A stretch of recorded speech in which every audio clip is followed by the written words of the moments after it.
बिस्मिल्लाहिर्रहमानिर्रहीम और अस्सलाम वालेकुम। 23 अप्रैल और पाकिस्तान में बुध की सुबह। आज अभी तक की अहम खबरें और मेरा तज्जिया। आज की पहली खबर इंडिया से। जी हां, आप सबको पता है कि मकबूजा कश्मीर में कल दहशतगर्दी का एक बड़ा वाकया हुआ है। पहलगाम का इलाका जो कि बहुत ही खूबसूरत है, आप उसे हमारे जो इलाके हैं नॉर्दर्न एरियाज उसमें शुगरा से बेशक आप उसे तशबीह दे लें, और वहां पर बहुत सारे सयाह आते हैं। कल भी वहां पर जब बहुत सारे सयाह मौजूद थे तो दहशतगर्दों ने हमला कर दिया। अभी तक की इत्तलात के मुताबिक 27 से 28 टूरिस्ट जो हैं वो कत्ल किए जा चुके हैं। उसके बाद पूरे हिंदुस्तान के अंदर खौफ और इस्तराब की लहर फैली।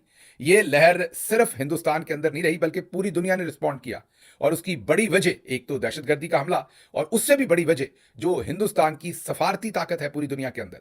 जिस तरीके से वो पूरी दुनिया के साथ रचे बसे गुंदे हुए हैं। एक तरफ उनके बेहतरीन तल्लकात रूस के साथ है, तो दूसरी तरफ इसराइल के साथ है, तो तीसरी तरफ सऊदी अरब के साथ भी हैं, तो चौथी तरफ यूएई के साथ भी हैं, तो पांचवी तरफ अमेरिका के साथ भी हैं। मतलब आप दुनिया का कोई मुल्क लें, शायद कोई एक आध दो मुल्क होंगे जिनके साथ उनके अच्छे मरासम ना हो, जिनमें एक हम भी शामिल हैं। बाकी तकरीबन ईरान हो या सऊदी अरब हो, हर तरह के जितने भी दुनिया के अंदर इस टाइम ग्रुप्स हैं या डिविजन्स हैं, उनके उन सब के साथ उनके अच्छे मरासम हैं। सो मच सो कि अब चाइना के साथ भी जो पहले नरम गरम थे वो अब रिलेशनशिप गर्मी की तरफ जा रहे हैं, और बड़ी इन्वेस्टमेंट्स चाइनीज इन्वेस्टर्स जो हैं वो हिंदुस्तान में करने जा रहे हैं और कर रहे हैं। बहरहाल, नरेंद्र मोदी जो कि इस वक्त सऊदी अरब के दौरे पर थे, उन्होंने अपने इस विजिट को कट शॉर्ट किया। अमूमी दौरा नहीं था। सऊदी अरब में भी उन्हें वीवीआईपी प्रोटोकॉल था, स्कॉट किया गया, जंगी जहाज़ों के साथ 21 तोपों की सलामी दी गई, और एक बहुत ही मेजर ब्रेक थ्रू था जहां पर ये स्ट्रेटेजिक पार्टनर डिक्लेयर हो रहे थे एक दूसरे के। और बहुत ही बेहतरीन दौरा उन्होंने, आल्दो के शॉट हुआ, लेकिन सऊदी अरब ने और हिंदुस्तान ने पूरी दुनिया को आश्कार किया कि वो एक दूसरे के कितने ज्यादा करीब हैं।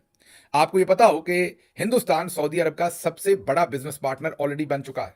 45 से 50 बिलियन डॉलर की तजारत है सऊदी अरब की और हिंदुस्तान की।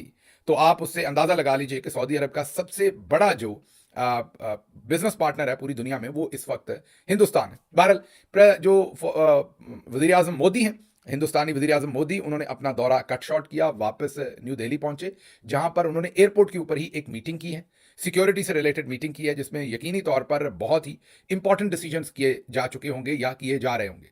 उसके साथ साथ मोदी तो जाहिर है सऊदी अरब से वापस आ रहे थे, और बुध की सुबह वो वापस पहुंचे, आज ही सुबह चंद घंटे पहले आप कह लीजिए। लेकिन उससे पहले जो मंगल की रात और मंगल की शाम को पूरे हिंदुस्तान के अंदर टेम्परेचर है वो बहुत ही ज्यादा गर्म है।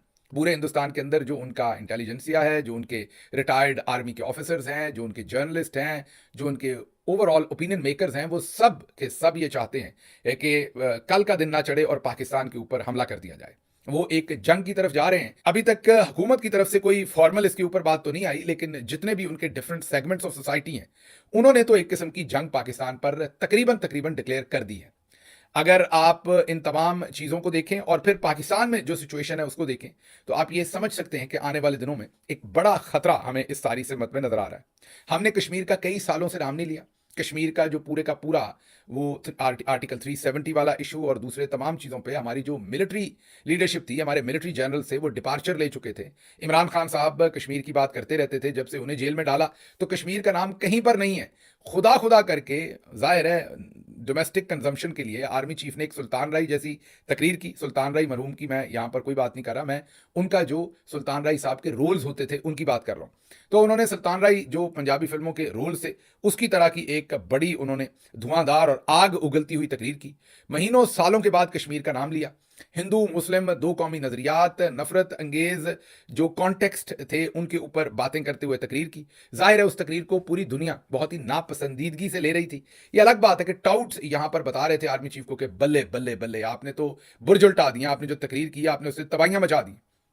अब वही तकरीर जो है वो पूरी दुनिया इस्तेमाल कर रही है, खसूसी तौर पर हिंदुस्तानी जितने भी सेगमेंट्स हैं वो पाकिस्तान के खिलाफ इस्तेमाल कर रही है कि अभी चंद दिन पहले ही पाकिस्तानी आर्मी चीफ कश्मीर को लेकर हिंदुस्तान को धमकियां दे रहा था, और अब पाकिस्तान स्पॉटलाइट पे। आपको पता है हिंदुस्तान में तो छींक भी आ जाए तो वो पाकिस्तान पे डाल दी जाती है। अब तो वहां एक बड़ा दहशतगर्दी का हमला हुआ है। इससे पहले जितने भी दहशतगर्दी के हमले हुए हैं उन्होंने डायरेक्टली उसकी जिम्मेदारी जो है वो पाकिस्तानियों पर फिक्स की है। अब आर्मी चीफ की माशाल्लाह से तकरीर भी है, जो जिस तकरीर की कोई ज़रूरत नहीं थी। ना हमने कुछ करना, ना लेना, ऐसे ही हम बड़के मार रहे हैं। कुछ हमारा लेना-देना नहीं था, सिर्फ़ वो सामने बैठे ओवरसीज़ पाकिस्तानियों को बेवकूफ़ बनाना था, इमरान खान को जेल में रखने का कोई तरीका लंबा और सोचना था, अवाम को डाइवर्ट करना था, अवाम की टेंशन को, और हमने ये बड़कें मार दी। और अब हमारी बड़कें जो हैं, उसे हिंदुस्तान पूरी दुनिया में चला रहा है, और अब हमें समझ नहीं आ रही होगी कि हमने किस तरफ को इसका जवाब देना है।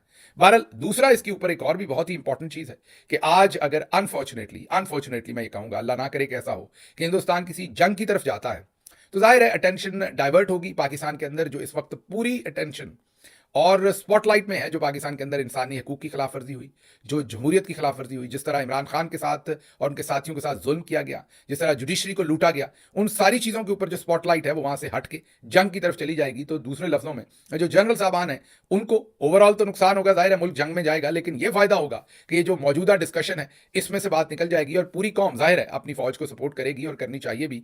अगर कोई जंग लगती है तो इसको आपने इस सिमत भी देखना है, ज़रा ये वाला इसका पहलू भी आपने, मैं इस पर ज़्यादा तज्जिया नहीं करूँगा, मैं सिर्फ एक फूड फॉर थॉट दे रहा हूँ आपको, कि इसको भी आपने ज़रूर सोचना है कि आने वाले दिनों में क्या हो जाएगा या क्या हो सकता है, और चीज़ें जो हैं वो किस सिमत जा सकती हैं। और अगर चीज़ें उस सिमत जाती हैं तो हिंदुस्तान के फ़ायदे नुकसान को तो छोड़ दें, पाकिस्तान के अंदर पाकिस्तान के जो डिफरेंट सेगमेंट्स हैं, उनके कौन से फ़ायदे और नुकसान किस चीज़ में जा सकते हैं। इसलिए होश के नाखुन लेने चाहिए। एडवेंचरिज्म ना हिंदुस्तान को करना चाहिए, ना हमें करना चाहिए। अमन को ही मौका देना चाहिए। जंगों के अंदर कुछ नहीं रखा हुआ, और पाकिस्तान को भी भरपूर तरीके से इसकी दहशतगर्दी की मजम्मत भी करनी चाहिए, और इसमें पूरा तावन इस खत्ते के अंदर जो भी हम प्रोवाइड कर सकते हैं दहशतगर्दी के कले कमे को, उसके ऊपर हमें बिल्कुल वो तावन देना चाहिए। लेकिन यही नहीं, जो प्रेसिडेंट ट्रंप हैं वो ऑलरेडी नरेंद्र मोदी से या तो बात कर चुके हैं या कर लेंगे, और वो भी ऐलान कर चुके हैं कि इस दहशतगर्दी को कंडेम करते हैं, और वो हिंदुस्तान के साथ खड़े हैं इसमें। रूसी सदर व्लादिमीर पुतिन वो भी साथ खड़े हैं, और वो भी कह रहे हैं कि सजा दें, हम हिंदुस्तान के साथ हैं। अक़वाम मुत्तहिदा के सेक्रेटरी जनरल ने भी ऐसा ही बयान दिया है, जर्मन चांसलर ने भी ऐसा ही बयान दिया है, यूरोपीय यूनियन के सरबराह ने भी ऐसा ही बयान दिया है, श्रीलंका ने भी ऐसा ही बयान दिया है, न्यूजीलैंड ने भी ऐसा ही बयान दिया है, और इसराइल ने भी ऐसा ही बयान दिया है कि हम दुख की घड़ी में हिंदुस्तान के साथ खड़े हैं। जाहिर है सऊदी अरब में तो वो थे, तो वो भी ऐसा ही बयान देंगे, वहाँ तो स्ट्रेटेजिक पार्टनरशिप है।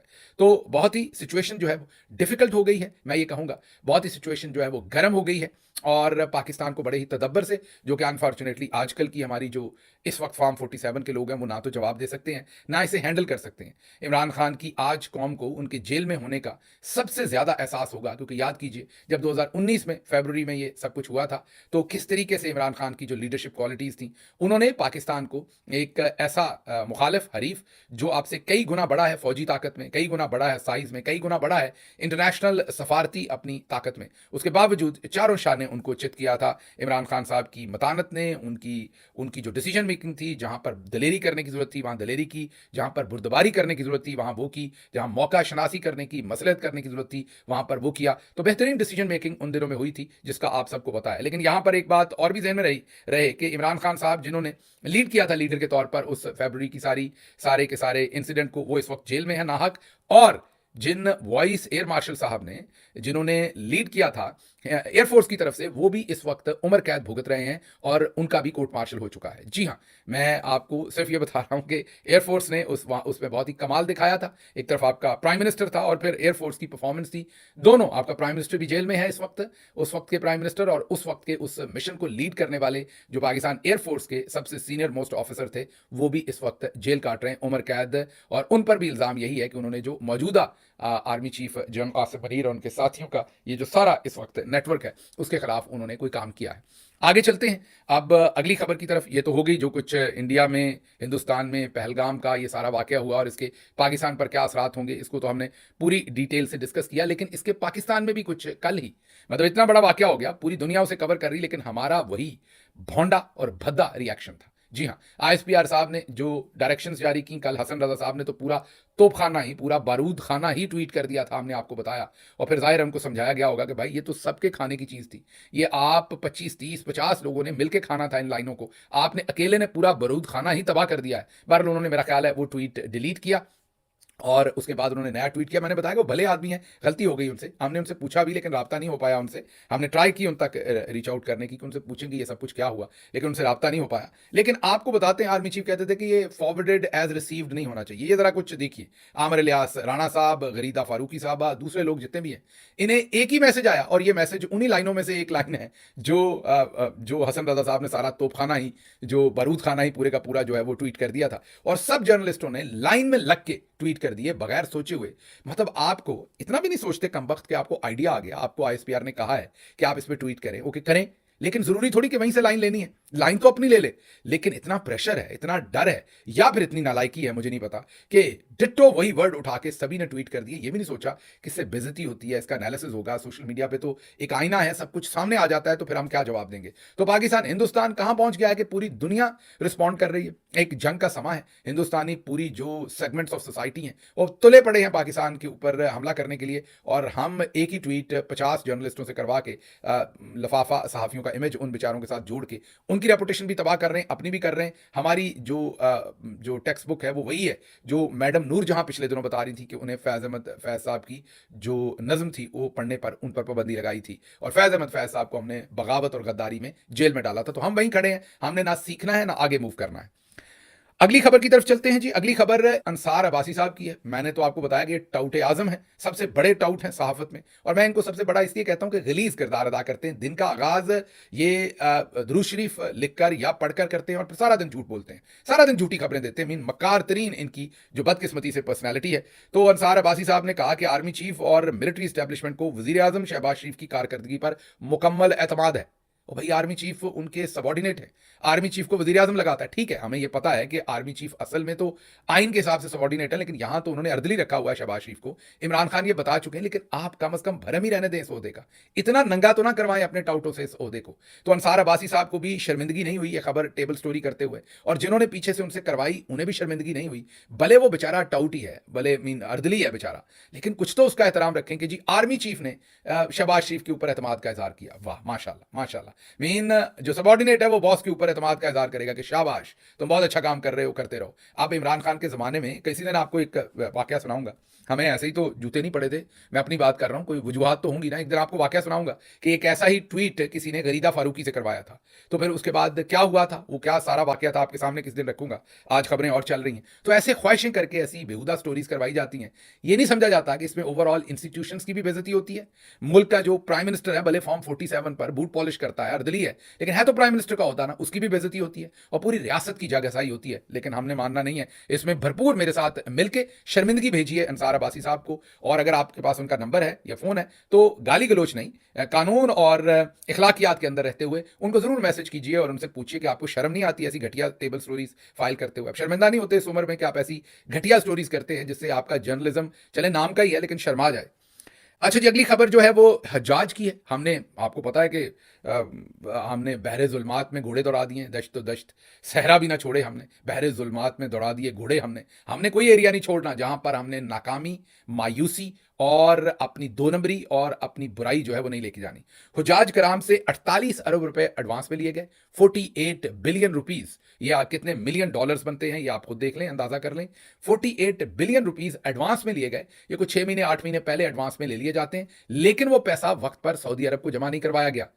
वो पैसा वक्त पर सऊदी अरब को जमा नहीं करवाया गया, जिसकी वजह से अब 67,000 पाकिस्तानी जो है, 70,000 के करीब पाकिस्तानी इस साल हज नहीं कर सकेंगे, हालांकि वो एडवांस में अपने पैसे पूरे अदा कर चुके हैं। सिर्फ इस फॉर्म 47 की नालायक हुकूमत और चौधरी निजामुद्दीन साहब की जो आशीर्वाद है, उसमें कोई इलाका नहीं है ऐसा, कोई एरिया नहीं है, कोई सेगमेंट नहीं है हुकूमत का जिसके अंदर हमने नालायकी में झंडे नहीं गाड़ने। तो ये भी एक बहुत बड़ा डेवलपिंग स्कैंडल है जो आने वाले दिनों में जब आपके सामने आएगा तो आप उसे देखेंगे।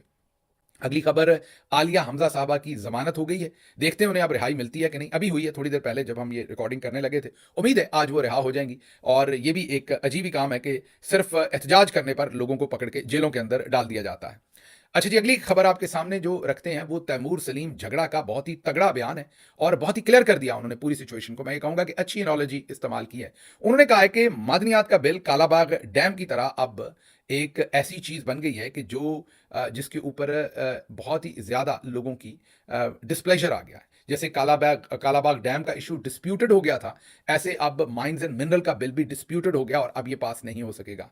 जिस पर एंकर ने उनसे पूछा कि क्यों नहीं हो सकेगा, उन्होंने कहा कि आप इसमें सिर्फ ये देख लें कि सोशल मीडिया की ताकत है। सोशल मीडिया ने जाहिर है शोर मचाया, वरना तो ये रातों रात ही बिल पास हो जाना था। सोशल मीडिया के शोर मचाने से अब ये इतना कंट्रोवर्शियल हो गया है कि इस बिल को पास करना मुमकिन नहीं है। मैं उनसे एग्री करता हूं, वैसे तो पाकिस्तान में कुछ भी हो सकता है जोर ज़बरदस्ती, लेकिन मुझे लग रहा है कि सोशल मीडिया की जो ताकत है वो तमाम चीज़ें चेंज कर देती है। दूसरी तरफ सोशल मीडिया की जो दूसरी कामयाबी है वो भी आपको बताते हैं।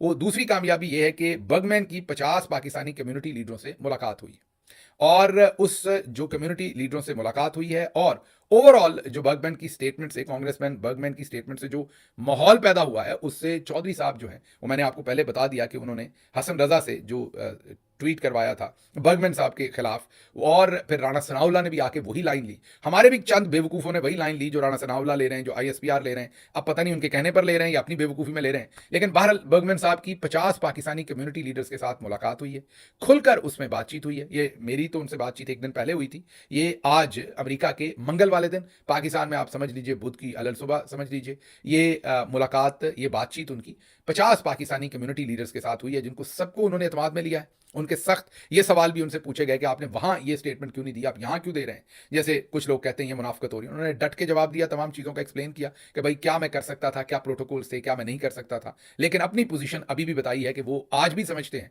कि इमरान खान को ना हक कैद किया गया है और वो बेगुनाह है और उन्हें रिहा करना चाहिए। जाहिर है, मैंने जैसे पहले भी कहा था कि आइडियलिज्म में तो हम बहुत ज़्यादा चाहेंगे कांग्रेसमैन बर्गमैन हो या कोई भी और हो, लेकिन फिर मैं ये समझता हूं कि कोई जितना भी कर दे उतना ही बेहतर है। तो बहरहाल ये जो सोशल मीडिया है, ये क्या क्या कुछ करवाता है चौधरी साहब के लिए, पर अगर ये स्टेटमेंट देते और ये सोशल मीडिया पर ना बताई जाती, हम आपसे डिस्कस ना करते, दूसरे दोस्त डिस्कस ना करते और ये डेड हो जाती, तो चौधरी साहब को इसकी परवाह नहीं होनी थी। सोशल मीडिया ने ऐसे एस्केलेट किया इस स्टेटमेंट को और बताया कि चौधरी साहब का पूरी की पूरी गेम जो है वो जो उन्होंने इन्फ्लेट की हुई थी उसमें से हवा निकल गई कि चौधरी साहब को अब बर्गमैन पर हमला करवाने के लिए मुखालिफ ट्वीट जो हैं वो करवाने पड़ रहे हैं।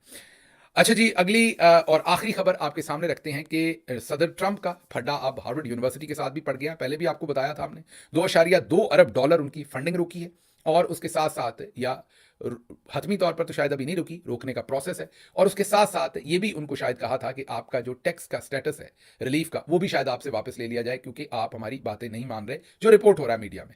अब हार्वर्ड यूनिवर्सिटी ने वापस सदर ट्रंप और उनकी एडमिनिस्ट्रेशन पर, सुनने में आ रहा है मीडिया में, कि एक मुकदमा कर दिया है कि आप हमारी फंडिंग नहीं रोक सकते, आप हम पर ऐसी पाबंदियां नहीं लगा सकते। ये भी एक मेजर शिफ्ट है, मैं ये कहूंगा, और बहुत सारी यूनिवर्सिटीज ने तो ये नहीं किया, कोलंबिया और दूसरी यूनिवर्सिटीज जिनकी, कॉर्नेल, उन सब ने तो डिफरेंट तरीके से इसको हैंडल किया। हार्वर्ड इसे डिफरेंट तरीके से हैंडल कर रहा है। लेट्स सी, मेजर डेवलपमेंट है ये भी, आने वाले दिनों में क्या फैसले होते हैं अमेरिका में और किस तरीके से सदर ट्रंप जो है वो हैंडल करते हैं हार्वर्ड को, और हार्वर्ड किस तरीके से सदर ट्रंप को हैंडल करते हैं। डिफिकल्ट स्पॉट है दोनों के लिए, और जो भी इसमें डेवलपमेंट हुई वो आपके सामने रखेंगे। मुझे फिलहाल यहां से इजाजत दीजिए। अल्लाह आपका हामी और नासिर हो। पाकिस्तान जिंदाबाद।